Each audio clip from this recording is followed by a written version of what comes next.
नमस्कार विद्यार्थी मित्रांनो, शोध इन्स्टिट्यूटमध्ये तुम्हा सर्वांचं मी स्वागत करतो.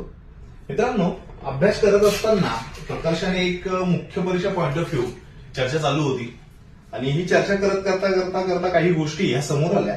त्या म्हणजे अभ्यासाचा आवाका किंवा प्रश्नांचं स्वरूप हे कुठल्या अर्थाने परीक्षेला येतं आणि याच्यात इतिहास, भूगोल, विज्ञान, राज्यव्यवस्था, अर्थव्यवस्था ह्या विषयांचं किती योगदान असेल किंवा याचं किती वाटा असेल की प्रश्नांच्या स्वरूपाला याचा टच हा ऐतिहासिकदृष्ट्या किंवा वर्तमानकालीन घटनांचा, भविष्यकालीन तरतुदींचा कसा असू शकेल ह्यालाही एक महत्व प्राप्त आहे.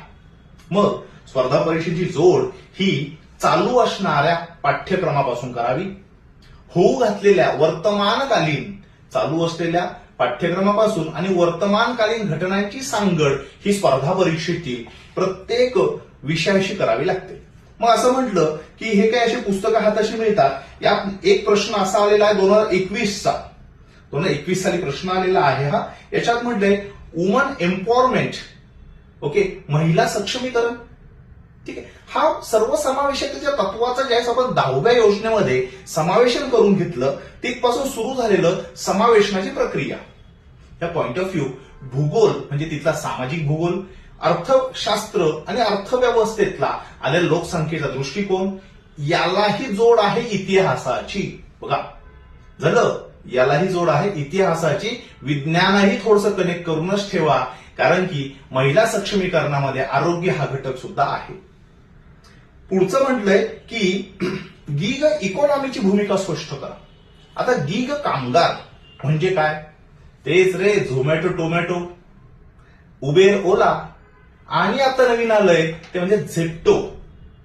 अशा असणाऱ्या ऑनलाईन ऍप्लिकेशन्सवरती नोकरी मुलांना उपलब्ध होते. ती म्हणजे डिलिव्हरी बॉय म्हणून किंवा रॅपिडोची बाईक आली आहे, टॅक्सी आली आहे. इथे जे कामगार आहेत नियुक्त होतात हे झाले तुमचे गीग कामगार. मग ह्या गीग कर्मचाऱ्यांसाठी काय तरतूद आहे, यामध्ये महिलांसाठी काय विशेष आहे हे सुद्धा तितकं गरजेचं आहे. बघा वर्तमान काळ, चालू असणाऱ्या समाज व्यवस्थे अनुरूप घडलेली पाठ्यपुस्तकं, होऊ घातलेल्या परीक्षेच्या पॉइंट ऑफ व्ह्यू इतिहास, भूगोल, विज्ञान आणि राज्यव्यवस्था ह्या विषयांची करायची असते तयारी. समजतंय का? ही आहे स्पर्धा परीक्षा.